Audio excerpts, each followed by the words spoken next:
Welcome back to the Fried Egg Golf Podcast. I am your host, Andy Johnson, and we are here. We are at the U.S. Open week. It will be the 125th U.S. Open at Oakmont. It's the 125th U.S. Open, not the 125th at Oakmont.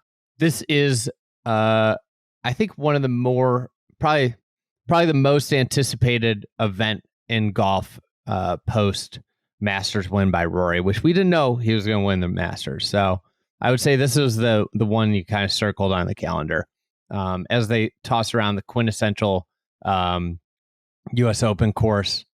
I like the term that Garrett Morrison came up with, or the phrase, Oakmont created its own genre, and it remains the only example of that type of golf course. So we've got a big week ahead. Today, I'm excited to be joined by Geoff Ogilvy, the 06 U.S. Open champion. We're going to preview the championship ahead.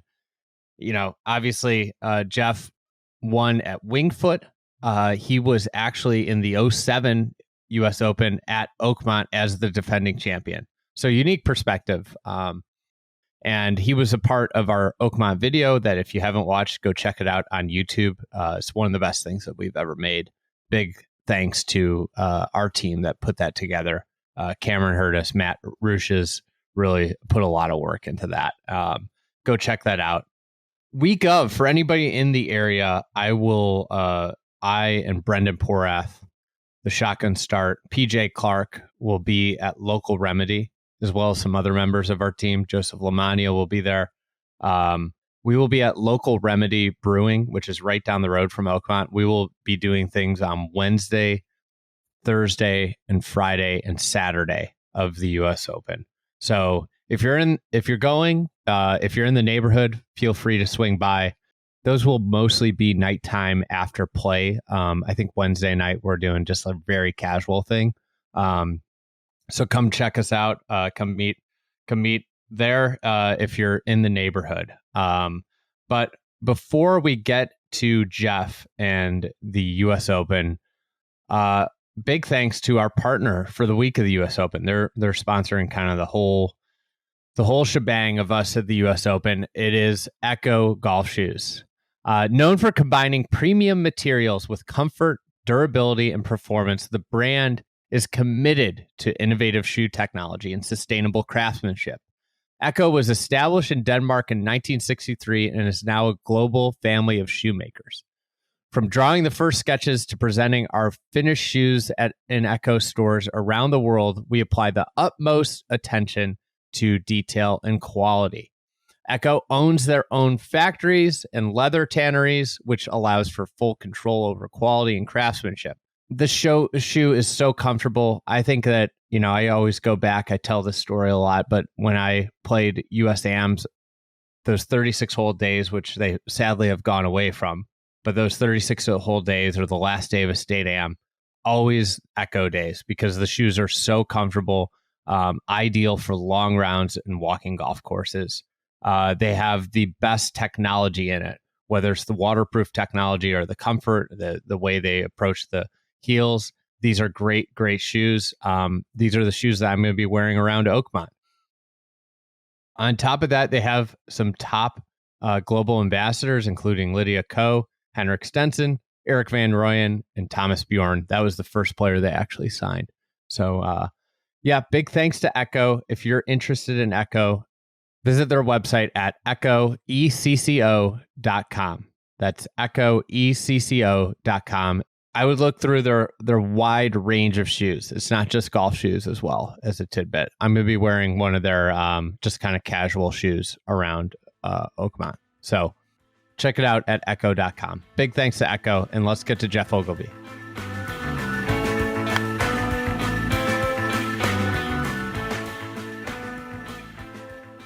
All right, for the 125th U.S. Open, I'm delighted to bring back the 06 U.S. Open champ, Geoff Ogilvy.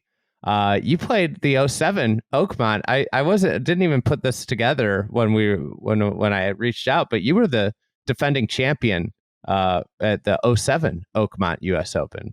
What's it like being a defending champion? This is an honor that, I will never feel. What's it like being the defending champion at a major?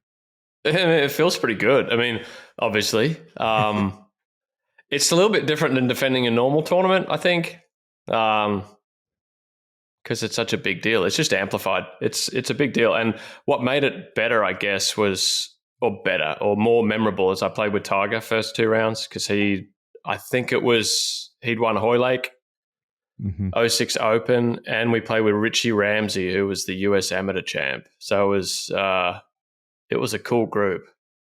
Anytime you played with Tiger was memorable. I mean, I remember all of those times. So one of my favorite things was, before you guys did the Medina project, the redo, I was like, what do you remember of Medina? And you're like, well, I couldn't really see the course because I played with Phil and Tiger. And it's pretty much when you're playing with them, it's the worst way to see the golf course. That was so many people. Yeah, that was a memorable one too. There was 300 people inside the ropes at that one. Whenever you play with Tiger, there were so many people inside the ropes because it's the only time anyone in the media center actually left the buffet and went out and actually watched golf, and they walked inside the ropes with Tiger. I felt bad for the fans because they could never see past all these photographers and writers and stuff who were watching on the inside. Memorable. That was great playing with Tiger. I mean, just a good.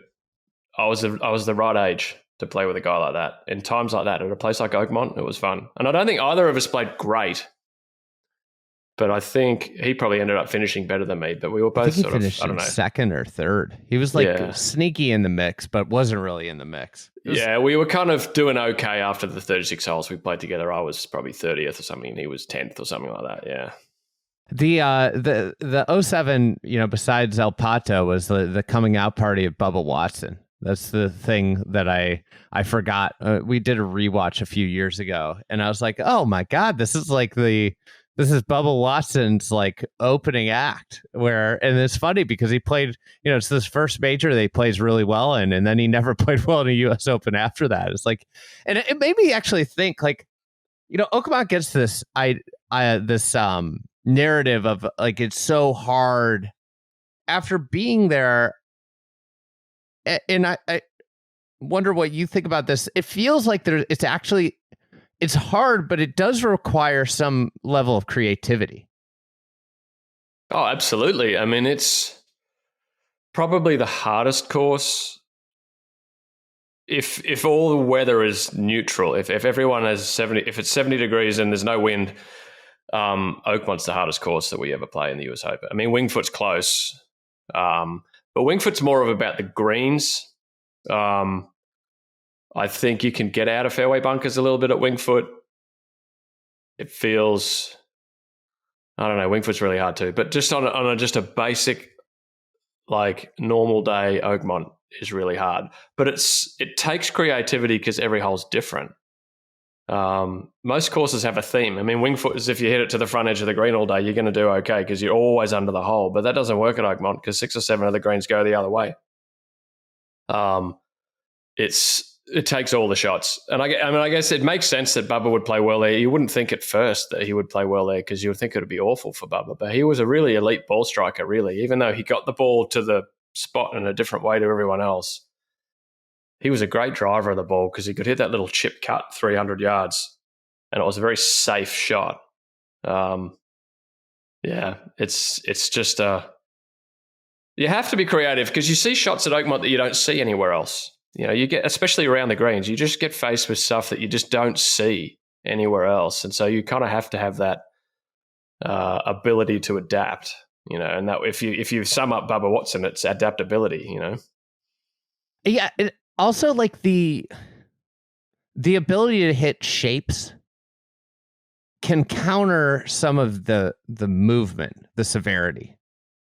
Oh, for sure. I mean, if you think of a green like 10 or a hole like 12, 12 is sort of a right-hander's nightmare, if you like, because it's all falling away to the right, for 600 yards, and you have to sort of hug it up the left-hand side of the fairway in hopes it hangs on. Bubba can hit that big right to left slice, if you like, and it's going to bounce straight.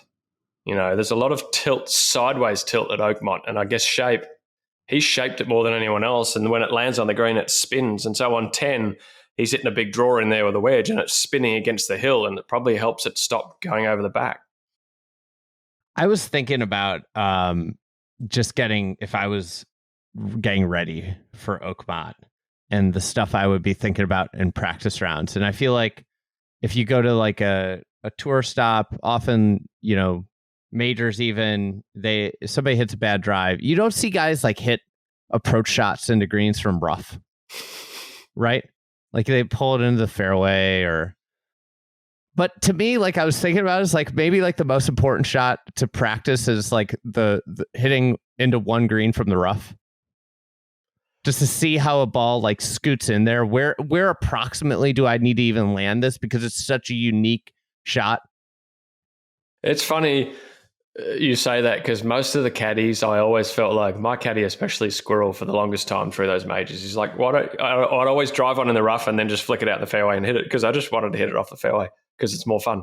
And he used to be mad because I wouldn't try any of these shots out of the rough. And I think there's some players who do hit shots out of the rough, but most of us just flip it out into the fairway and hit it. And you're right. You don't want to wear yourself out and hurt yourself. I think it was 07 that Phil hurt his wrist. He said it was unsafe. The rough was unsafe. The rough was unsafe.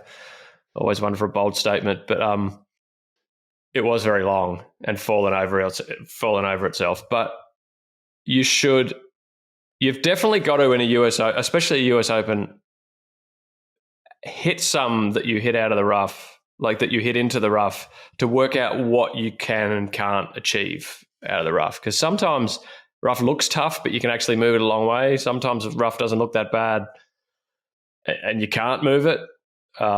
You've got to have a sense for what you can get away with and how much you can take it on. But like you say, the first hole, if you're coming out of the rough, you can't hit the green, can you? I don't know. I mean, maybe if you're in the left rough, maybe, and you sort of have one tumbling up the right rough and it dribbles on the front of the green, maybe. But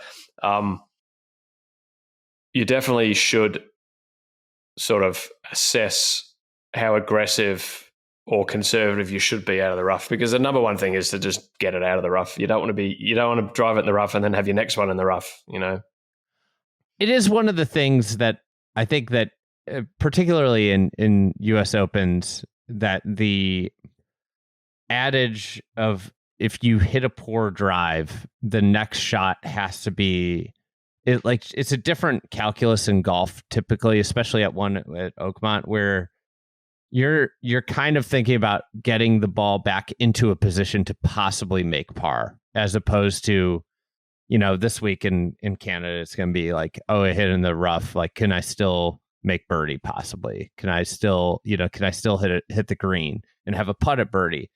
And when you get in this type of golf, it does feel like it becomes like it's like a decision tree where, like, if this happens, then this becomes like, and so much of it is taking medicine and getting back into a position where you can take a big number out of play. Yeah, I think more than anything at a place like Oakmont, you've got to play every single shot on its merits and not have like a score that you're supposed to make in your head. Like you say on tour, you just hit it as far as we can basically and work it out as we go. And like, this is a birdie hole. Even if you're in the rough, you can make birdies. But at US, if you drive it in the rough at Oakmont, you've got to, all of a sudden, you're sort of looking at okay, now I want to average 4.5 from here, as opposed to, you don't want to make 6. You drive it in the first rough, it's like the rough on the first. The decision is, okay, I just have to make sure I don't make 6. So how do I make my decision from there that, okay, I want to make 4, but let's take 6, let's take double bogey out of the equation. And that's the same on every shot at Oakmont. I mean, putting, you're going to have some putts, some long putts and some really not long putts on some holes where, okay, I want to make this, but how do I hit this putt to make sure if I don't make it, I make the next one, It is like, the analytics say, like, they get to, and you obviously have worked with analytics with your experience with the President's Cup, and they make these defiant statements about you should hit driver every time here, or it is better to be closer and above the hole than below the hole. But I think when you get to a golf course as severely punishing as Oakmont, analytics and the severity on the greens, for example, like that 5-footer downhill is not better than the 8-footer uphill, even though the analytics say it's better everywhere else. Like, because of the way you just can't confidently stroke the putt. One thing I was thinking about off the tee in particular at Oakmont is if they say driver, but it just doesn't look right. You have to approach every shot at Oakmont with like a very aggressively confident swing. Otherwise, that's when it can go off the rails, and then it can go off the rails quick. So there's like almost a strokes gained of comfort and ability to play with some aggression that bucks a lot of the modern analytical trends, in my mind.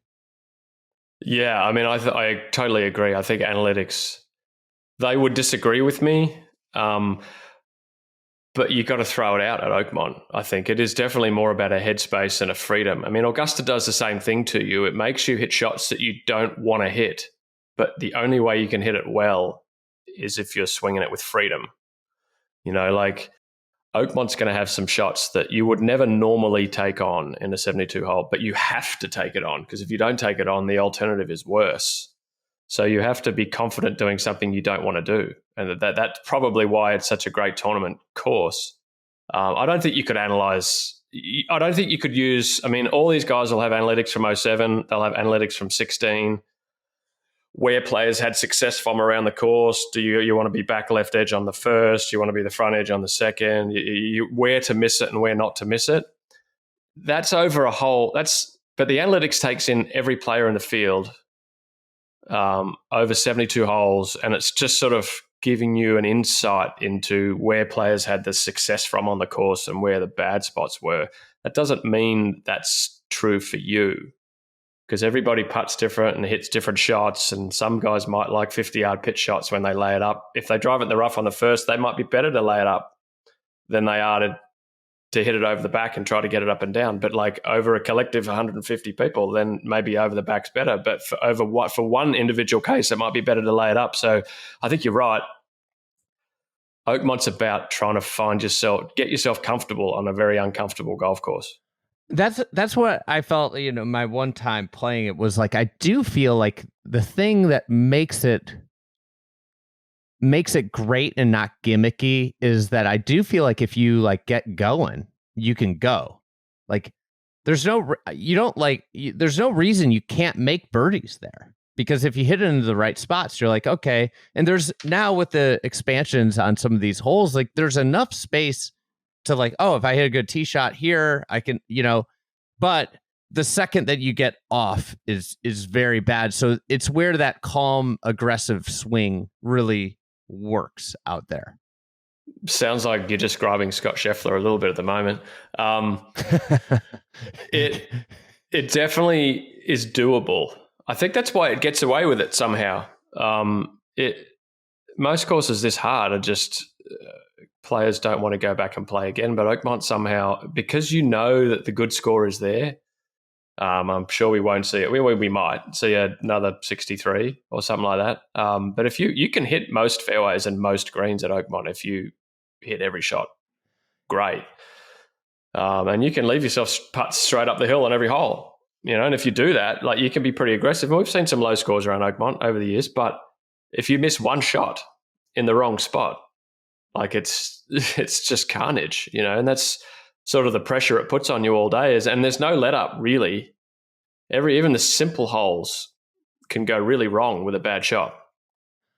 I was thinking about this, about let up, like where, and I think this is like, so many people are going to talk about the eighth being 300 plus yards. In a way, that's maybe the most docile surrounds.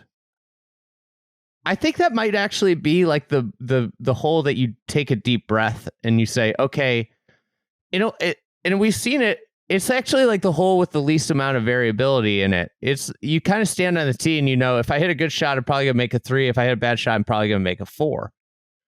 In a way, playing it, did it feel like actually one of the more compared to the other par threes where I think like there's a lot of chaos potential where you can make a big number. Did that feel like a place you could take a deep breath? Yeah, for sure. I mean, I think when we talked about it a few weeks ago, I thought 8 was a let-up hole. If I run through them in my head, I mean, 4 is a little bit of a let-up, but it's only a let-up if you hit the fairway. Like 8 is a relaxed hole. I mean, they're not... 07, they had the 300 tee, but they only played it once, maybe. So we probably played 250 a couple of times, maybe a 220 and a 300. 8 is like you say, it's a 3 or a 4. I mean, maybe you make a 2 with an amazing shot, but you're not really like focused on a 2. But yeah, it's a 3 or a 4. If you miss the green, you hit it out, you're going to have a reasonable chance to make it. And if you miss, you just tap it in. Like, there's not many other let-up holes out there, and it's funny that it's the 300-yard par 3 that might seem that way. I mean, they might play at 300 every time. 300's a long par 3. I mean, I think they'll probably go on the next one up a couple of times. But, yeah, it is. There's no other let-ups, really. 17 kind of feels like a let-up, maybe, but the trouble with 17 is it's a narrow iron shot to hit the fairway, and that's one of the scariest wedges in the world with no water, that wedge shot into 17. So it can go really wrong on 17. You can make 7 or 8 on 17 if you get it wrong. You know, that's to my own horn, but I just drove the green. You know, it's easy. You hit it on the green, then you 2-putt and you get out of there. You know, it's simple. Wait till that scorecard has USGA written on the top of it. I'll never go back just so I can hold on to that. Easiest hole out there. What were the scariest? What did you feel like were the 1 to 3 scariest shots out there? Like the particular nitty gritty. This shot I still think about. Well, the first green, the second shot to the first is a little. I would say it's not scary because it's not that long a shot, but it's just how am I going to make this? How am I going to hit this green? Because it's just so severe, sort of front right to back left. How am I going to do this? It wasn't that scary because if you just miss it over the back, you've got you can chip it reasonably close because you're coming back up the hill. The third, I found a very scary hole. I think there's rough over the back of the green this year, but when in 07, definitely it was shaved all the way down to the back. So it felt like you're either short and running off the front or long and running over the back. Like you didn't see a whole lot of green there. You can't see a lot of that green from the fairway anyway. It's kind of a Shinnecock shot. Yeah.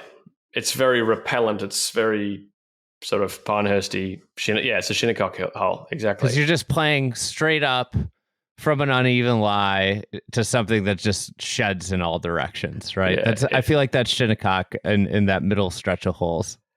And it feels like you can land it and hit it on the green, but it doesn't feel like you've got a very big area to have it end up in a good spot. And if you miss that spot, it's going to be in a really, really bad spot. 4, 5, 6, 7, 8, 9. 9's a pretty scary tee shot, I think. Totally blind. You can't see anything, and you want to go left because you don't want to be in the fairway bunkers, but left has got one of those ditches that's just you might never get out of. And you're never really sure, even though you got your lines in your book and you kind of know. I found 9 a really scary tee shot. The ditches are such a unique aspect because I feel like they're always in the places that you kind of want to bail to the side. Mm-hmm. And then you're like, oh, wait, that's actually worse than the bunker? Well, it could be. It's definitely worse than a bunker. I mean, you could have 10 swing. You could hurt your wrist getting out of that stuff. Could be unsafe rough in there. 9, I think 16's a really tough shot. 16's a really scary par 3. It's even longer this time than when I played it. I think it's back to 250 or something now, which is these par 3s are getting pretty long. It's insane. Yeah. 18's a scary tee shot too. 18 is a tough tee shot. Yeah, I would echo those. Those are like, it's kind of where it comes and goes. Like you feel like you kind of have to take advantage of like in that like 4, 5, 6 area of the golf course. Then 7, 8, 9's really hard, and then you kind of go on the back, and it's like, can I get something going early or at the end of the back nine? Can I get a sneak one at 17? It kind of comes and goes in waves. Like, one of the things I like about the golf course, and we'll get somewhere else other than the golf course soon, is that it does have, like, it's really hard, but they have the scoreable. There's a lot of short par fours, like sub 400, when you start to add them up. It's very doable. I mean, like I said, I think that's why it's somehow we tolerate it, because it's very doable. Like, there's birdies everywhere at Oakmont. It's just the fear is the carnage if you get it wrong, I think. I mean, there's a lot of hard holes that are just really hard to make in the world of golf, that are just really hard to make a birdie or a par. But if you don't, you just make a 5 and a bogey or something, and you just go on. Oakmont, you could be there all day on some of those greens. If you get it wrong and you get in the wrong spot, I mean, you're just across the other side, and now you're in rough on the other side, and now you can, like, it can be, your mistakes are magnified so much that's the fear. Like you say, I mean, two is a pretty straightforward 4-iron pitch. But if you get it wrong on that green, like, you could be there for a while, you know? Like, 4 is a pretty easy par 5 if you drive it on the fairway. But if you drive it in the church pews, now your third shot's from 330, you know, because you got to go sideways. And then you're going to go for it too much, and you could hit it in one of the ditches, or, like, it's the penalty when you miss at Oakmont that's the hard part. If you hit great shots, you can birdie every hole, probably, I would say. That, you know, it's like, even like what you're saying. When I played 12, I hit a great drive, and I had a hybrid in. And I hit, like, I thought, you know, you look at everything's just screaming left to right. And I'm just like, okay, just get this, like, just land it short left. It's going to hum down there. And I just pulled it 5 yards. And then I'm in this, like, thick rough. And the green, I'm looking at this green, and I'm like, I don't think I can hold the green. Like, I'm not going to hit it in 2. I just hit 2 really good shots. And I'm not going to hit the green in regulation on this par 5, because I'm in the worst spot possible. Because to hit the good shot, to hit the great shot that might yield an eagle, I also have to contend the line is so narrow. It's your adage of, like, would tennis be interesting if you just hit the ball down the middle? Like, one of the things about Oakmont, like tennis, is, like, where you need to get to on certain holes to really have a chance to score is on the line. And, like, 12 is a perfect example. You have to deal with that left rough on the second shot in order to get the reward of an eagle putt on it. And then if you get hung up in the left rough, you're like, okay, I don't know if I can hold this green. Yeah, I mean, 12 is the best example. Like, to make eagle, you have to land it in the left edge of the fairway, very left edge, short of the green. Yes, to hope it hangs on in a good spot. But if you, like you say, you miss it 2 yards to the left, now you can't get your third shot on the green. And now you start thinking, well, how do I get my third shot to a place where I can hopefully make par? So you've gone from pulling it a yard or two, maybe making an eagle, to, like, how do I make par? That sums up Oakmont. Like, that's like you said you went to the 17th green. You go for the 17th green, that's great. But if you pull it 2 or 3 yards, now it's hard to get it on the green from 10 yards away, because the rough is so long and thick, and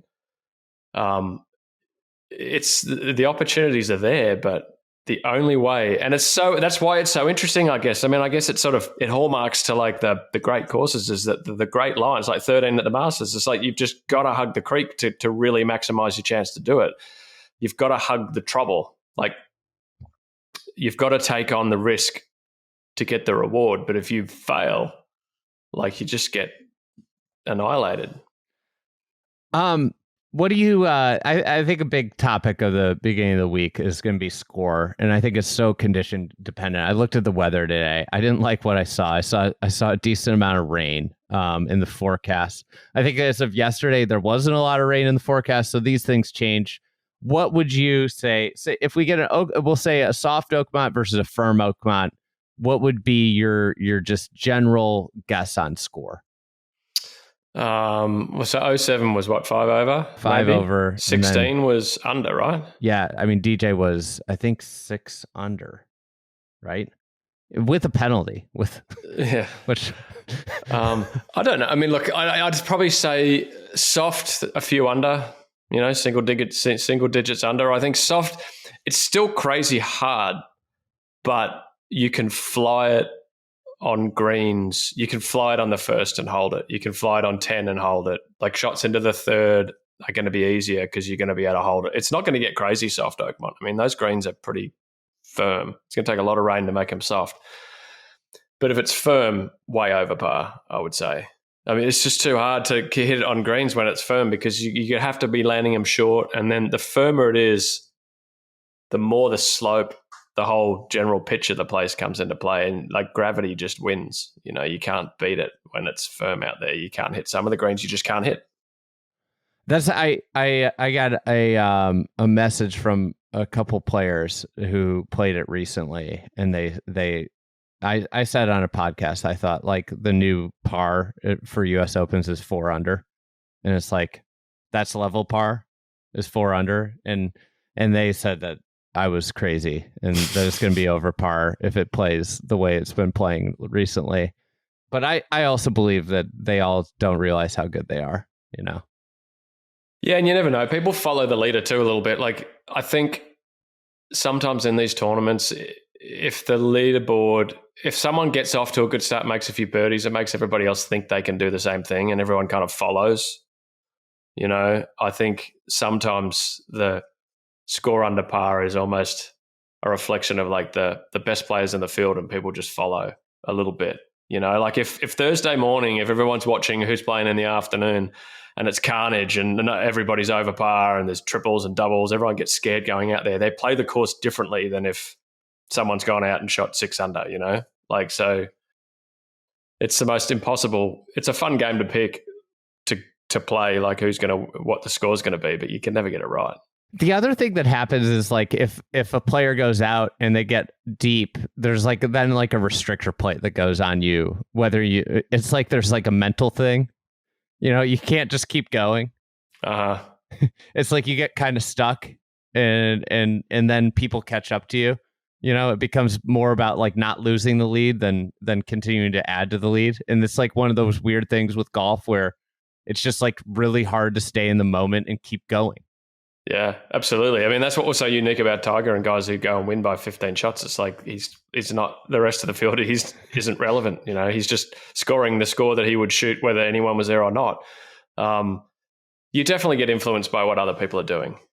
Like, I mean, even just in your own group, if the guy you're playing with lands a ball where you wanted to land and it bounces over into a bunker that looks dead, you're going to hit a different shot. You just are. So maybe you end up scoring better because the guy in front of you showed you that you can't do that. But maybe you go worse because now you're scared and now you put a bad swing on it. I mean, I don't know. Everything gets affected by everything else, right? Look, if it's firm, I can't see anyone breaking par. But if it's soft, someone will. I would say these guys, that, like you say, they're really good. It is funny you bring this up. I never thought about that with golf. Is like the idea of like what other people do in your group, your fellow competitors, how they influence like how you make decisions. With like even like clubs on par 3s, right? It's like, he hit that and it went over, but it's like you could be thinking about a completely different shot in your head, and then you go down a club and then you end up short. Yeah, I mean, like you play with better players and you end up hitting better shots because you see a shot that maybe you didn't see, and you can definitely get dragged down. Like you see it forever. Like bad vibe groups. Yeah, you get bad vibe groups and everyone gets dragged down. I mean, you see it in match play is the most obvious. I mean, match play is a different sort of game, but the scores that people shoot relative to par in match play is just outrageous. I mean, people go 9, 10, 11, 12 under. They chip in from everywhere because they have to. The guy they're playing against is birdieing the hole. Well, I just have to find a way to make a birdie. I mean, people definitely get affected by everyone else, 100%. And they're going to be affected at Oakmont just by the history of it. They're all going to be scared before they start. The practice rounds are going to beat them up. They're all going to be on the first day going, how am I going to get round here for 4 rounds? Like, you get affected by everything. That's a great point you brought up. And it's like the Masters. There is an extra weight when you make the turn on Sunday or you tee off on Thursday. There's an extra weight of winning the Masters because of the history of Masters. when you look at Oakmont and people that have won championships there, Gene Sarazen, Bobby Jones, Ben Hogan, Jack Nicklaus, Johnny Miller, Ernie Els, DJ. Winning a U.S. Open at Oakmont is a different pelt than winning a U.S. Open at a lot of other places. In a lot of great places. You could compare it. I'm a huge LACC fan, but like winning a U.S. Open at Oakmont is not winning a U.S. Open at LACC or even Pinehurst #2 at this point. For sure. I mean, it's a bit like Muirfield in the Open Rotor. I mean, that's just produced like #1 at Nicklaus and #1 in the world, Ernie Els and Nick Faldo. And you're right. I mean, it shouldn't be. US Open's a US Open. I mean, luckily Wingfoot is one of those places. I got a pretty good one. You didn't get Chambers Bay. No. You take any US Open. But you're right. It looks different. And it's different because you feel the history, especially at Oakmont. I'm sure you went in the locker room. It's a pretty amazing clubhouse and it's a cool locker room, one of those original locker rooms with spike marks on the seats. And you feel it when you're at a place like that. It definitely adds to it. Did you see in the lockers how they have the little booze compartment from the Prohibition years? Where there's like a little compartment that you can fit 2 bottles of booze in the lockers. And when they build new ones, they build it into it still. The more you learn about this Prohibition is that booze was banned, but everyone still was drinking, right? Like in the golf course with a little stash in your locker to keep your booze. Like, no, that sort of stuff's amazing. This tournament, I think, is the dominant headline beyond the course is going to be the big players in golf. I think it's an interesting time. Obviously, we always have like our big whatever number, and this is always the story. But it feels like we've got like a class of player that's starting to separate itself. It's Scottie, obviously, who's playing some of the best golf we've ever seen. Rory McIlroy, Xander Schauffele, Bryson, and Jon Rahm in the last kind of 2 years of major championships. What I think is actually fascinating is you start to look at it, and there's like a question of who's the best U.S. Open player of this era. So you have Bryson, who has 2 wins, but outside of his 2 wins, he has no top 10s outside of those 2 wins. You have Scottie, who, obviously, since he's turned pro, when he's been in his like formative 3 years, he's got a 2nd, a 3rd, and a 7th, and then last year's U.S. Open, he wasn't very good. Rory has 1 U.S. Open win, but since 2019, he's gone T9, T8, T7, T5, 2nd. Xander has 3 top 5s, 7 top 10s, and 8 starts. His worst finish is 14th, which is absolutely mind-boggling. 8 U.S. Opens, and you finish no worse than 14th is a crazy stat. And then you've got Brooks with his 2 wins is an amazing run. The question is it over? Are we past it? We like to go early on putting forks in people here, but and then you got Rahm first at Torrey, third at Pebble, T10 at LA, no worse than 23rd place finish since 2019. So it's like these guys, like they're the best players in the world, and it feels like in the last 5 years of the U.S. Open, these are the guys that have been the main actors, and that's pretty much it. Yeah, well, those stats are pretty telling. I mean, what do you say? They're just good players. Like, you're right. Like, the Tiger era, we had Tiger, and there was a few others. Phil had his run, Ernie had his run. A few others would pop up here and there, but there does seem to be 5 or 6 that always show up in these big tournaments. I mean, Xander always shows up. I mean, I don't know what Morikawa's US Open record is, but like he's had an amazing major record the last couple of years. I think that's the one other player that you could put into this group that like you could be like, okay, that's another player in this group. But it's he has won a tournament in 3 years, basically. Which is interesting, yeah. I mean, I think JT will probably do well too, but like these guys are just good. I mean, the level that Scheffler's playing is a level almost that we haven't seen. I mean, Tiger was Tiger, and they're a different sort of great player. But Scheffler it's so peaceful and calm and stress-free how he wins tournaments. It's like even Tiger seemed to be, there was more drama. There doesn't seem to be drama when Scheffler plays, His ball striking is just beyond elite. And his headspace is like, I've never seen anything like, I mean, maybe Jack, I never saw Jack in his prime, but it seems like very Jack-like, very workman, like not getting carried away, just hitting good shots and just wearing the field out, And then all of a sudden on Saturday, whether Scheffler's been on the leaderboard or not, all of a sudden Saturday afternoon, all of a sudden there he is, Xander, we haven't seen Xander play this year like he did last year, but it can't be far away.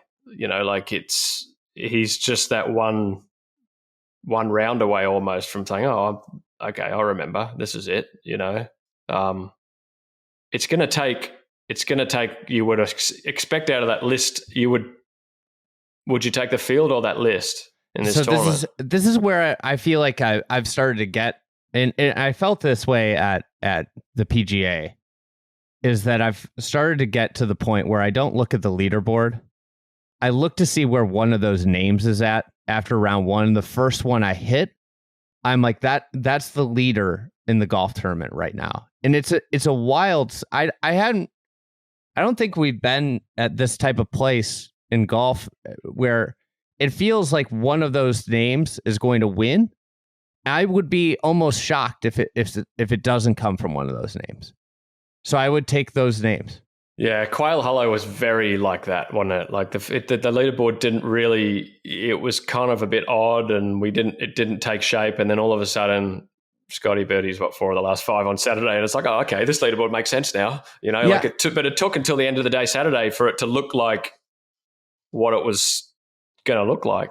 And the only other person on Saturday and Sunday that you felt like were going to win was like, you're like, oh, Bryson might win. And then on Sunday, it was like, oh, John Rahm's going to steal this tournament. Mm-hmm. And it's like, that's the kind of weird situation. And after round one on our other podcast, I said, Scottie Scheffler's leading at 2. That's the leader of the golf tournament right now. And it's become this like leaderboard where you look at the leaderboard and you kind of find the functional leader, not the one that's actually at the top of the board. Wow. I mean, look, these tournaments are really hard. I mean, it's more of a belief thing, isn't it? I mean, if you look, it's a headspace belief thing that they know they're going to be there at the end, because they always do it. It's almost an expectation. It's like, well, I'll be top 10 this week because that's what I do when I play a major, So it almost doesn't matter how. It's like Rory. How often does Rory not be in a major and then at the end you look and he was 4th? He does it all the time because it's just in his head. Well, I'm a guy who finishes top 5 in majors. Like at some point. I mean, look, Wyndham Clark wins. Like people win for the first time. I mean, Xander was that guy and then he hadn't won and now he's won 2. And now all of a sudden he's like, well, for sure, Xander can win. But before that, we were thinking, well, Xander can't win. Someone's going to win for the first time, maybe at Oakmont. But you're right. It's a very the finishing results feel very predictable at the moment. We're not necessarily the exact winner, but like you say, like 6 of the top 10 seems to be like, well, they were always 6. Those 6 are always in the top 10. Like it does seem like that a lot the last couple of years. I don't know what it is. I think it might be just like how all around talented these players are, where you start to look at like, I mean, you just at this point with Scottie, it's like if you're playing against Scottie, it's like I think you have to like pray for poor putting, pray that he just doesn't make putts in a day, because everything else is such a high level.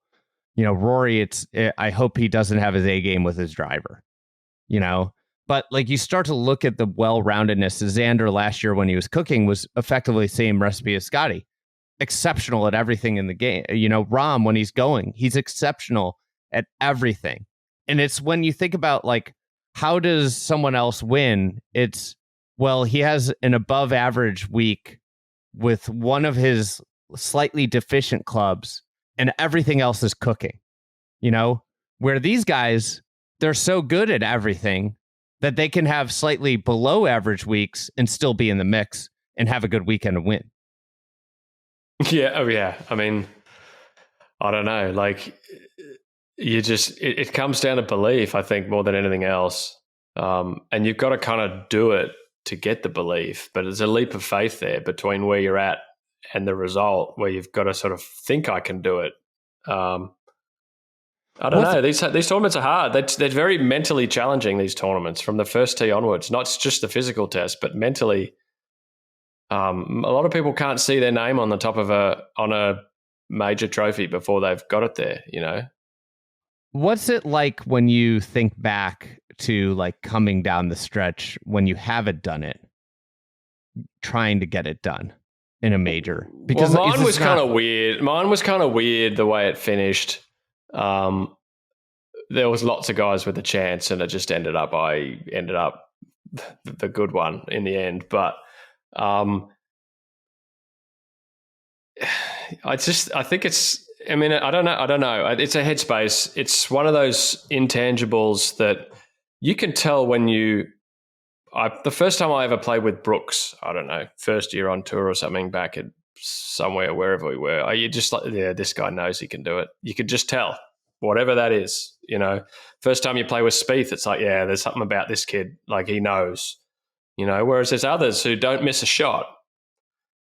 Lots of others who don't miss a shot and do everything really well, and you just look at them and you go, yeah, you don't really believe, do you? I don't know what it is, and I don't know where it comes from, and I don't know whether you can you get it if you don't have it? I don't know.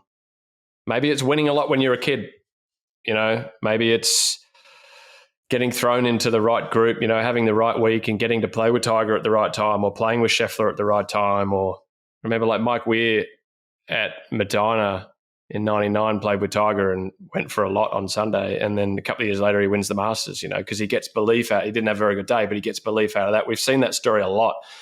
Like maybe you can learn it, or maybe it's just what these guys have sort of cultivated over their junior career. I know you play with JT. The first time you play with JT, it's like, JT, this guy knows he can do it. You know, like, I don't know. It's just, it's in some guys and it's not in other guys. And I don't know what that is. It's a bit of an intangible. Yeah, I felt that way with, you know, unfortunately, like the back's been a huge problem, but Zalatoris was that. Like you know, and when you listen to him talk, it was like, oh, this guy thinks he's the best of everyone. Mm-hmm. You know, and I think that's I think that idea of looking at like who's won a lot, because if you finish 10th a lot, there's a reason you finish 10th a lot, but not, you know. Yeah, and it's also like, I mean, Brooks is the interest, like you mentioned, Brooks and Rahm especially, they win against great fields. It's almost like they need that rise. They need what? Okay, now all the studs are here. Now I'm going to show you that I'm the alpha. You know, like it's. Whereas if it's just in a middling tournament in the middle of the year, they're just a normal golfer, but you get into the US Open and all of a sudden they're the best golfer in the field. Like I think, and Tiger just won everything. He just wanted to win absolutely everything. I think everybody's got a different competitive sort of fuel, you know, and some guys need it to be the US Open, you know. And I think this group that you're talking about, Scheffler seems to be able to do it every single week, but this group you're talking about, the bigger the field and the bigger the event, the more they feel like I'm the one who's going to be up there at the end, you know. How would you rank those? There's 6 names, so it's Scottie, Bryson, Rory, Xander, Rahm, Brooks. How would you? Well, Scottie's got to be number 1 at the moment, right? Like in terms of this coming this week for the Oakmont. So for Oakmont, yeah, Scottie for sure 1.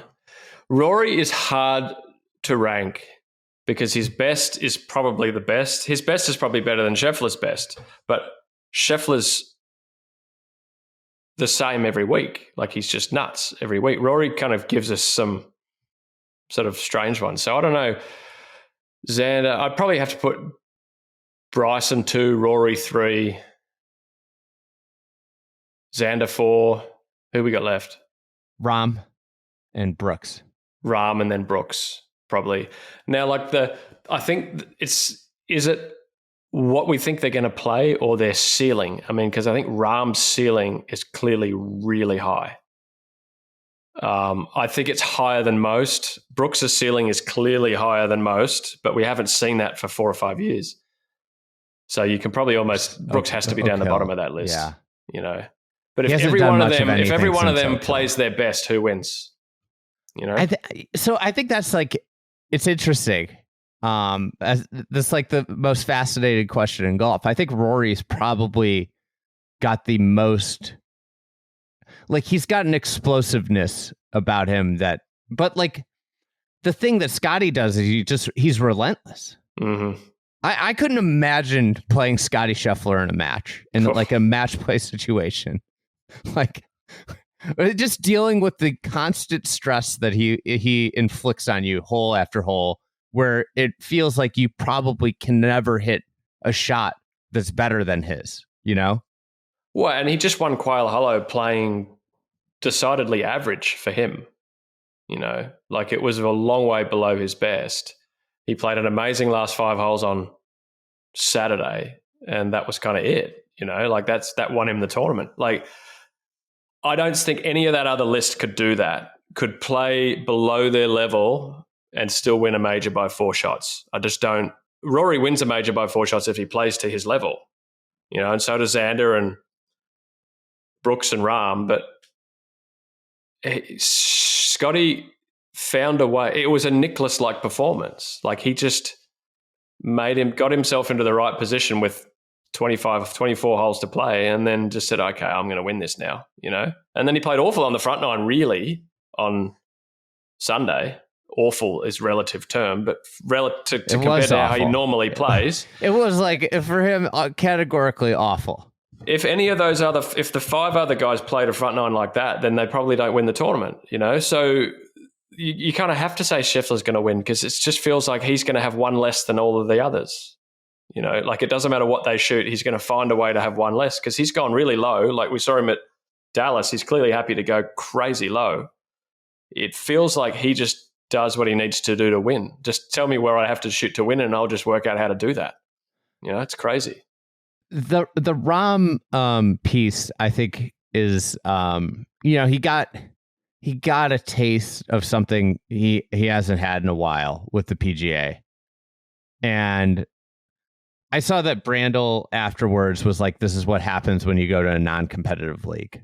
And I don't know if there's truth to that, you know, where, like, he got into a situation he hasn't been in. But I think this is just general golf.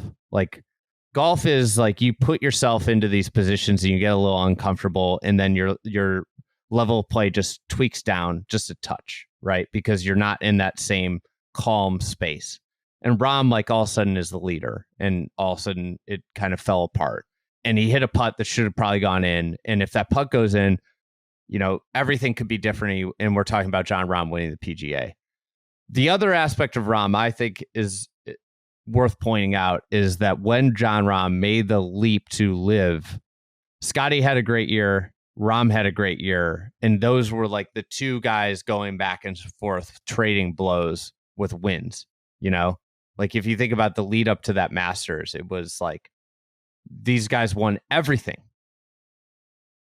I think Jon Rahm, the decision to go to live took him out, completely out, has made him fairly irrelevant outside of 4 weeks of the year. And the simple fact is that he's very undervalued in terms of, like, we're not very far removed from him being what everybody said was the best player in the world, without a doubt, you know? And I do think Jon Rahm, coming off of the PGA, I think he's maybe the most intriguing of these names, where it's like, yeah, that guy is I think I think the thing with all these guys is that they think they're better than everyone, as you said. And I think Jon Rahm thinks he's the best player in the world still. Yeah, I mean, I see him in Scottsdale all the time. He plays a lot. Like, he's very good at golf. Like, he is next level better than everyone else here. Like, and there's some good players hanging around in Scottsdale. He is amazing, and still wants it. You know, he definitely wants it. And the majors are his outlet. I mean, maybe his outlet to sort of, that's what he wants. I mean, he wants to be the alpha in the room, and you can only really do that now, if, like you say, 4 times for him. Coming off the PGA where he got a bit of a taste, like it might be a bit of a sign. You very often see the next major when somebody has a good one pop up at the next one. So he might be the second best of that list, like to challenge Scottie. But like they're all so good. The way Scheffler gets it done. Like he's not going to win every major for the next. He's not going to win every tournament. As many tournaments as he's winning, he's still losing 60, 70% of them. Like he's not winning every week. But as far as favorite, he has to be beyond favorite Scheffler because he just finds a way to get it around. But at Oakmont, Rahm, he's got some weapons and his short game is miraculous. And you're going to need to come up with a few ridiculous shots around the greens. You're just going to have to. And shots that not everybody has. Rahm has those shots. Scheffler might not have to because he might just hit every green. But Rahm has got that, I would call it an extra gear. He's got that flair, that sort of the incredible stuff around the greens that will come in handy at Oakmont if it starts going a bit wrong. The patience will be tested though for Rahm. It's a patience testing course if it's anything, and I don't know. Historically he's been a bit up and down on that respect. I was gonna ask if outside of a flusher, just a pure great ball striker, what's the other skill set that Oakmont can really reward? Is it the short game? Short game and putting. Clearly putting's very important because that's one of the hardest places to putt in the world. But it's very dependent on where you're putting from. And it's more of like you were talking about angles on 12 before, like it's angles, it's where you miss it. Like, you're going to miss some greens and maybe you're in a spot where you can't really hit it on the green. It's having the ball striking to miss it in a spot where you can get it up and down. Because there's just spots at Oakmont you just can't get it up and down. You just can't. It's a bit like Augusta. If you hit it in the wrong spot, you just can't. It's the whole package. Like, everything is rewarded pretty, like, proportionately, I think. The better you ball strike it, even though you're going to miss greens, you're going to miss it in spots where you can get it up and down, and you can have some pretty simple up and downs. But if you get off track a little bit, which you will over 72 holes, you're going to get off track. You have to have a pretty crazy short game. You have to be good out of long rough and good out of bunkers around the greens. And all of those guys really are. But Rahm might be the best of that group, I would say,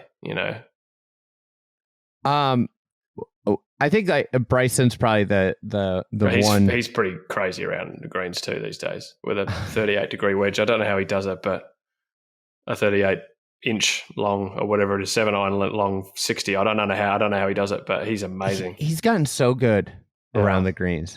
It's the irons have been the thing that has let him down in the last 2 majors, and he's on maybe the best run in majors of all these guys.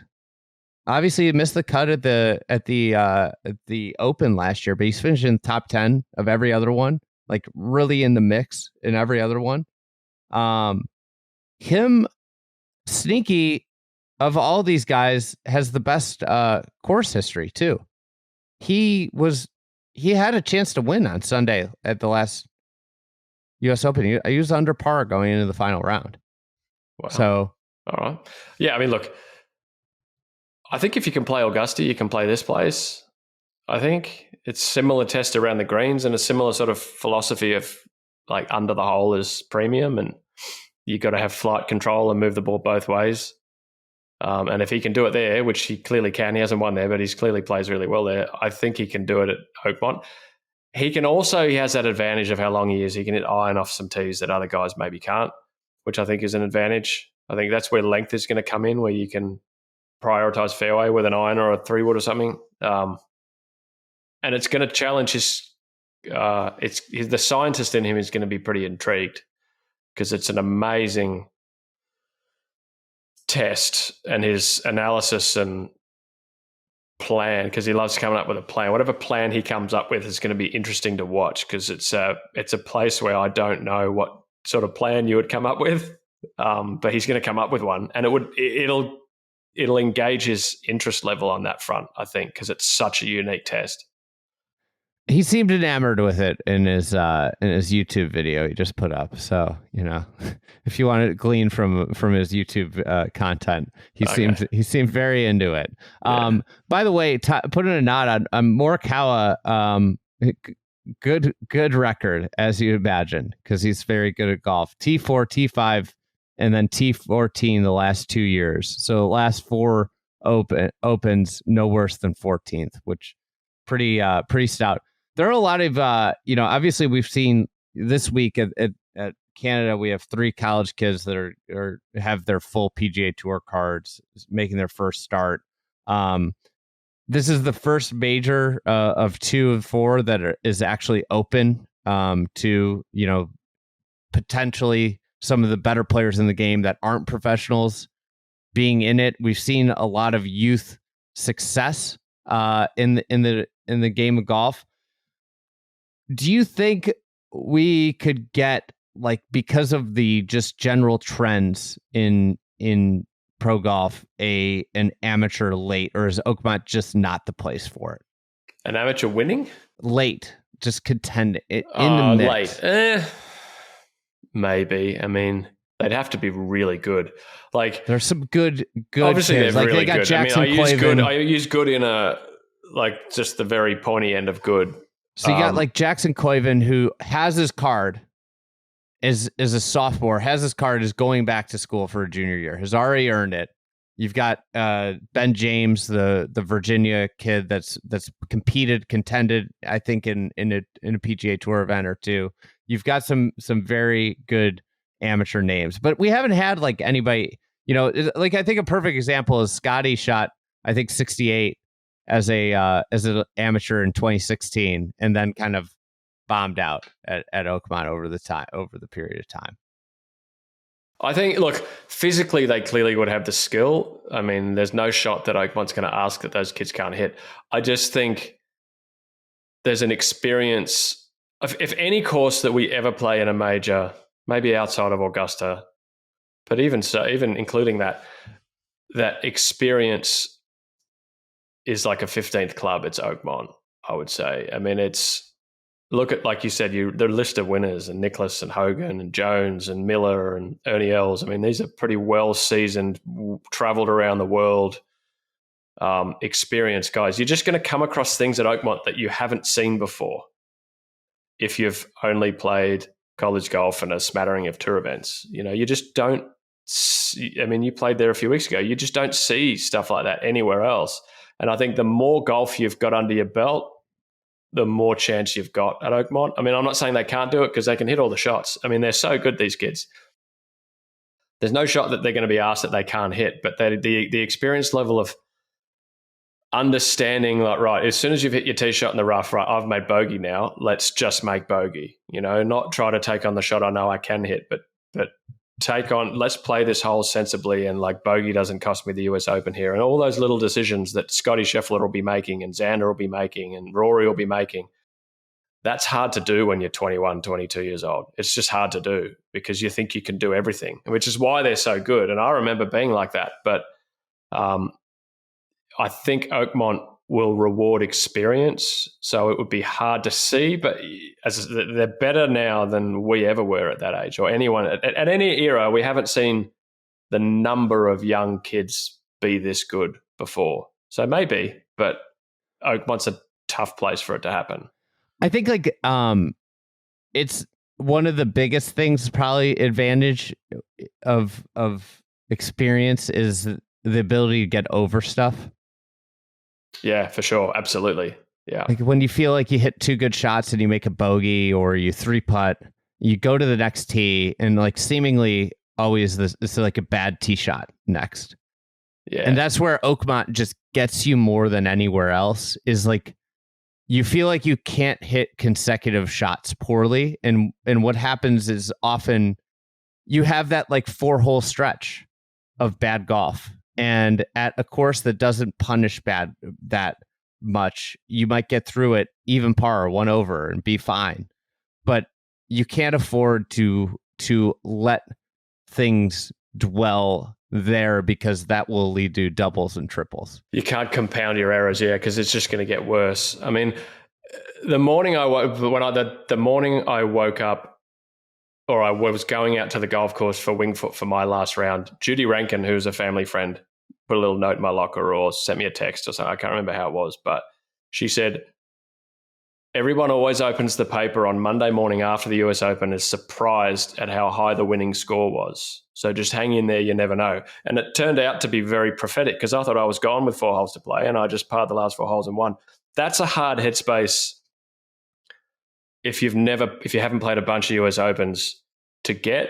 Like if you're, like you say, you have a bad couple of holes and you're 3 over after 5 on Thursday, you kind of, any other week, that's a disaster. But I mean, the guy who wins the tournament might very well be 3 over after 5 on Thursday, and having that sort of experience level to realize that this is not that bad, like I don't have to get these 3 shots back now. I've got 60 holes to get these, 60, 70 holes to get these shots back. I can do this. Like that I don't think can be taught. That has to be learned, I mean, we've seen some amazingly mature young kids along the way, but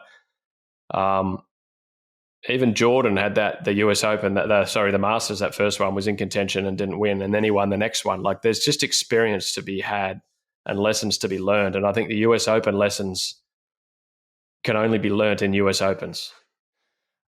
Rory, I think he was talking recently about how he's like mentality shift to being a great US Open player, and he was talking about how it's so hard to get to the state, but like where he's gotten to is I'm playing 72 holes and I'm playing every hole and I'm not worried about where I am, but I'm playing the same through 72 holes. Like the idea of like, I'm just going to keep trying and not like allow what's happening to disrupt like my next shot in the 72 hole sequence of me playing 72 holes. Like not thinking about like hole by hole. Like it's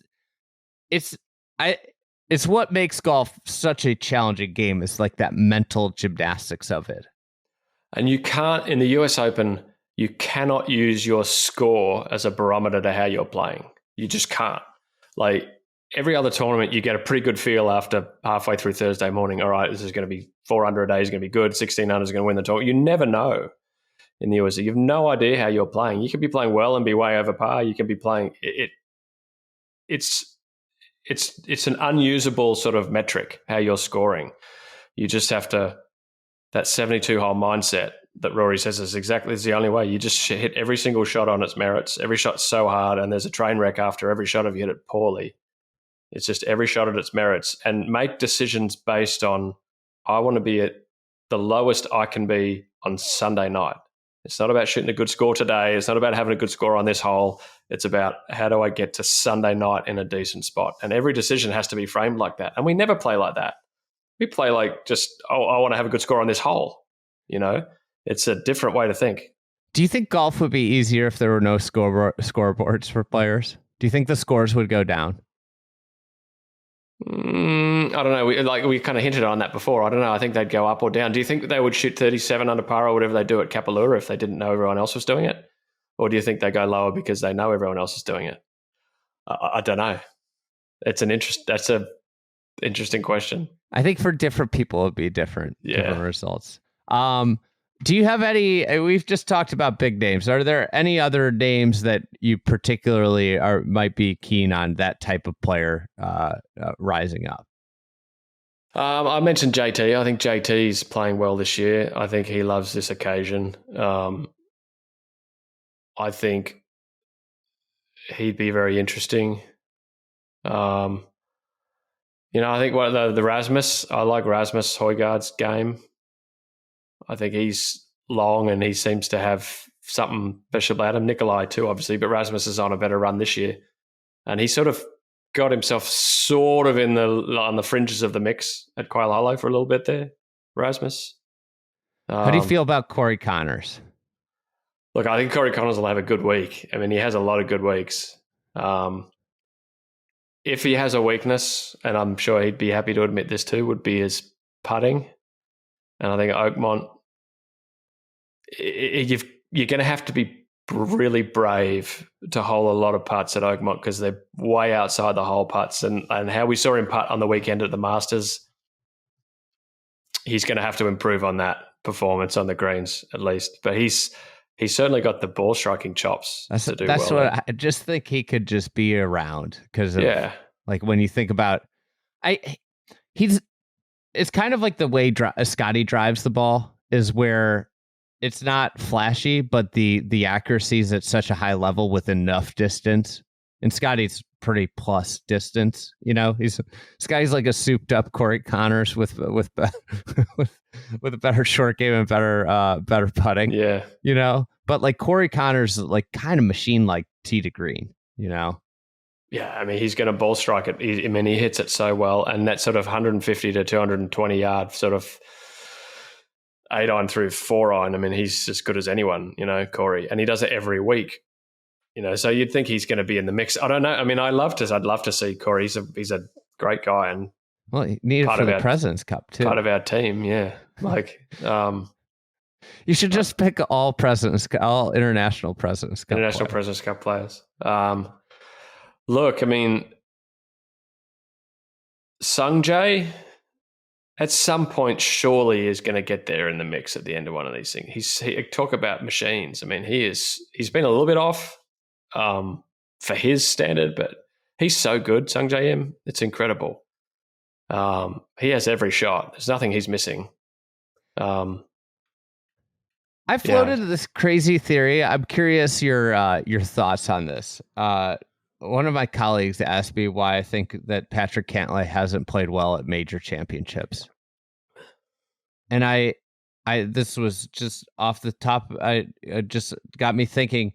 I was curious. He's so efficient with his golf swing where he doesn't have a high end swing speed, but he produces like very great distance results. Do you think it's a thing where when the rough just gets a little bit ticked up, that this lack of speed hurts him hitting shots out of the rough? And that's just the marginal difference. You can tell me how many. You don't have rough in every major. Yeah, that's right. Maybe specifically to a US Open, you would think he's been built in a lab to play a US Open. You would have thought Patrick Cantlay. He's a textbook US Open player. Yeah, I don't know. Like maybe he tries too hard. Like it's a very big. It's a very regular thing that I say we now, but like golfers can try too hard in these things, you know, or. You know, all of a sudden the swing coach is out and like you're trying different things and you're practicing differently and you're preparing differently and you're playing more. You know, your whole family's in town and I don't know. He's an enigma. Like I couldn't come up with a reason. I don't think there's a lack of speed thing. I mean, Zalatoris doesn't have the speed. Probably doesn't have the rough ability that the big guys do, and he was producing it in the majors. Like you say, not injured, you would think he's one of the favourites. Yeah, I don't know. I don't think so. He's got enough speed. He hits it far enough. All right. One of the other things I love about the group that we just talked about, the big names, is you don't see like swing coaches lingering around a ton. Mm-hmm. You know, like they're pretty self-reliant players. Yeah, well, that would be my. I think that's a better way to approach it. I mean, at the end of the day, you have to hit the shots. And golf fundamentally isn't a game that you can teach someone. It's a game that the player has to learn themselves, right? Coaches are just great at like helping players learn. I never loved having a coach there at a major, like great, maybe a month before if you want to tidy up a few things. But like you can come to the major and stand on the range, but don't tell me anything, which is clearly what Randy does, you know, and they only work. It seems like they only work on like three things. Yeah. Just set up, grip, swing plane, and swing plane. Yeah, whatever it is, alignment or whatever it is. Just aim further right or whatever it was. I think that's especially in the big tournaments. You've got to sort of dance with the girl that you brought with you. You can't find it on the range on Wednesday afternoon at the US Open. You know what I mean? Maybe like maybe it's like happened, but really your game is at the level that it's at, or it's in the state that it's in, and it's an up and down situation. Just work out how to get the best score out of what you bring to the tournament. And I don't think that's a coach thing. I think sometimes that's just a you thing, So I like how the gurus are less prevalent. It's quite probably a lesson for the guys who are further down the list struggling to break into this group. If they've always got their coach there at a major, like, well, doing a lot of stuff, maybe the best players aren't doing that. Maybe you should look at it. It feels like it's almost like the final thing to unlock is like you worked with someone to get to that top level, and then at the top level it becomes about your ability, because that's when things are going sideways on the golf course, the only way you're getting out of it. Yeah, I mean, look, you can't probably do it without help along the way. You need wisdom and teaching. It's just the week of a major it should be done. Like that's not the week for it, and ultimately it's about adjusting along the way. Golf, it's just every shot is different forever. Like, I mean, like you make a swing off the first, it feels a little bit funny. You can't just like go over to the ropes and say, hey, what did I do there? What should I do on the next one? You've got to kind of work out how to get the next one going where you want it to go, and the next one go. It's a never-ending work in progress. And I think when you're doing that yourself, you learn your swing better. You'll know your little fixes. Your how to do it. I mean, Jack used to talk about, hey, what did he went and get saw Jack Grout like in January, like once or twice a year, and that was it. Like, I'll see you in 12 months. That is probably the model. Yeah, I mean, you see somebody long enough, you're just working on the same things too, over and over again. You have to know your own game. You have to know how to fix your game on the fly, because any given day you're going to wake up and it's going to feel different. You've got to know how to fix it for you, which is probably hard for someone else to do. All right, who's are you taking Scottie, I assume? I mean, I know that's the boring answer, but I have to, I think. Like, how do you not take him? I mean, I think he's a hyper-competitive. He's not a list. I don't think he's a lifetime list guy, like goal list like a Tiger, but he's such a hyper-competitive guy. He just wants to win so bad. And I think Rory winning the career Grand Slam probably added a little bit of fuel to that, Like, I know I'm actually the guy. So I think he's on a run of motivation and competitiveness at the moment. It's going to be hard to go past him. Where would you put, if you were going to put career majors? What do you think is like if you just threw a number out for Scheffler? Him? Yeah. What's he got? 3? He's got 3. 7. Like, something always happens, right? Like, at the moment you would think he's going to win 17, but like, there's always something that happens, We didn't have, like, they're hard to win, And look at Rory. When Rory a decade ago, it was like, this guy's going to win 12, 7. I think he's, and 7 would be like in the elite of the elite of the elite. That's an unbelievable amount of majors in this day and age. That Sunday turnaround, because I think like that career, just like he's now like still like scar tissue free. If that Sunday he hadn't won, I think like, there's like real damage that can do mentally. But the fact that he played so bad and then just won by like skating down the last 3 holes, like stress free, I think that almost helped him. It's the opposite of scar tissue. Yeah. It's like it's crazy. Yeah. Like how that tournament goes opposite ways. It could have like a completely different, such a different impact on where his career trajectory goes. That's the thing that, to me, it's like one of those, like, sometimes like you it's like a couple good breaks and nobody, and then Jon Rahm just like that lip out and not making birdie on the next 2 holes is like that's the difference in him having like a heartbreaking loss. And then all of a sudden it's now like, oh, like, could he got away with like very poor play and won a major by a lot of shots, you know? I don't know. Where do you have him? I mean, look, it's just hard. I mean, I think the appropriate over-under is 6.5. I saw that there was a line that was like 9.5. I think it was No Laying Up called FanDuel, and they said it would be 9.5, which I think is like crazy because, like you said, stuff happens. I think stuff happens, and other golfers come along. Like, yes, look at Jordan. I mean, he was winning him for fun. You know, Rory was winning him for fun at the start. Like, life happens. You know, he's had a kid now. He might have more. Like school drop-offs. Maybe he doesn't hit ball. I don't know. Like, just life just comes along. You know, and then you Luke Clantons and all these sort of kids come along, and they might even be better again. You know, like the level keeps going up. I mean, who would have thought Greg Norman? I mean, we're going way out of the thing, but Greg Norman only won 2. I mean, if Bob Tway hadn't hold that bunker shot and Larry Mize hadn't hold that chip shot, Norman might have won 10. You know, things happen, you know. It's very, very rare for a player to sustain like elite play for more than 10 years. And he still has to do it against Bryson, Rory, Xander, Morikawa. Like, he still has to beat these guys. And these guys, that group's only going to get better. You know, not specifically those names, but the 5, 6, 7, 8, the top 10 in the world, the level they're going to play is just going to get better and better and better. So it's going to be harder and harder to keep winning them.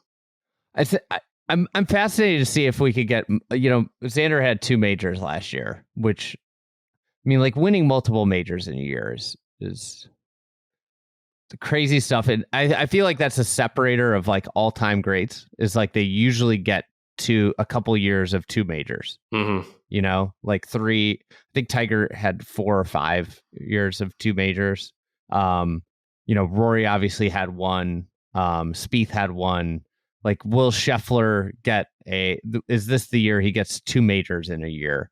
And because when you start doing the multiples of years, that's how you go up really quick. Yeah. It's hard to pick one off per year because then you have years where, you know, you get a bad bounce here, or, you know, somebody gets hot and finishes with 3 birdies there. And, you know, so I'm taking, I think I'm going to take Bryson. Defending, huh? I just, I didn't even think about that. Yeah, that probably makes it harder, but he's been rattling around so much.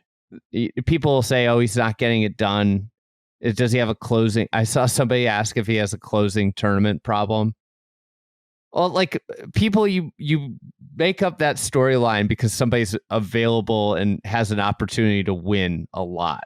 And I think this golf course fits him really well in terms of like if he hits in the rough. I think, you know, I would put him and Rory as probably the 2 best rough players in the world, just because of how far up they're playing from and their sheer speed. I think the guy's built to play really well everywhere. I feel like, except for the Open right now. Yeah, the Open will be a challenge. Yeah, I mean, I think that's a pretty good call. Rahm's got to get an honorable mention though. I think I'm saving Rahm for the Open. I'm on my one and done. I gotta stick with my, you know, I can only pick somebody one time. Perfect. So I'm interested to see what Rory does most. I think he's the most intriguing player because obviously Quail Hollow was such a disappointing finish, and it's like, you know, can he get back up there because him and Scottie are, you know, they're both having like sensational years, and it's, you know, there's half the major year left to determine who was the best player this year. Well, I mean, you got the hangover out of the way, if you like. The next major was always going to be either one or the other for Rory, wasn't it, after Augusta? So maybe you got it out of the way. Maybe he's free now. You know, Expectations are gone. Everyone's talking about someone else, you know? Thank you for coming on and chatting about this. Thank you for being a part of that U.S. Open video. You were great in that. And congrats. We haven't talked about. We'll have to talk President's Cup another time. Congrats on your appointment. Thank you.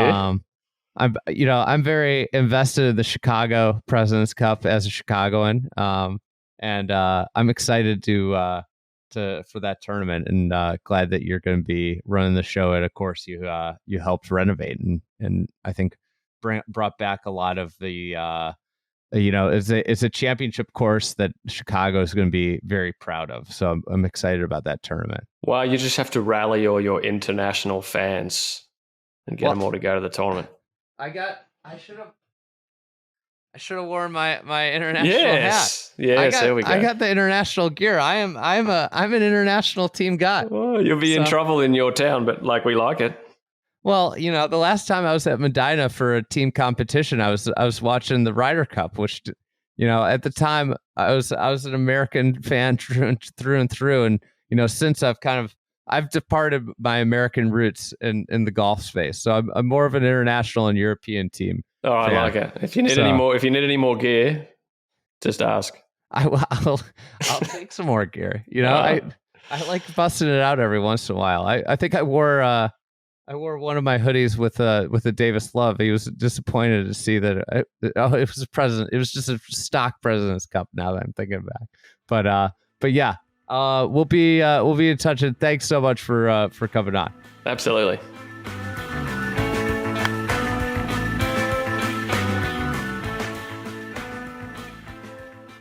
Thank you for listening to another edition of the Fried Egg Podcast.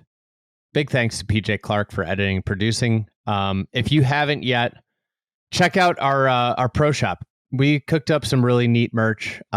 We've got a lot of kind of limited edition Oakmont themed merchandise, really creative t-shirts and hats. I would go check that out at proshop.thefriedegg.com. As a reminder, if you're a Fried Egg Golf Club member, you do get a discount. Just check your email. You'll have a discount code in there. Thanks to everybody for listening. We'll look forward to breaking down the U.S. Open with Trevor Immelman on Monday or Tuesday after. They'll be out midweek next week. So hopefully we get a great tournament. Can't wait. Thanks for listening to the pod.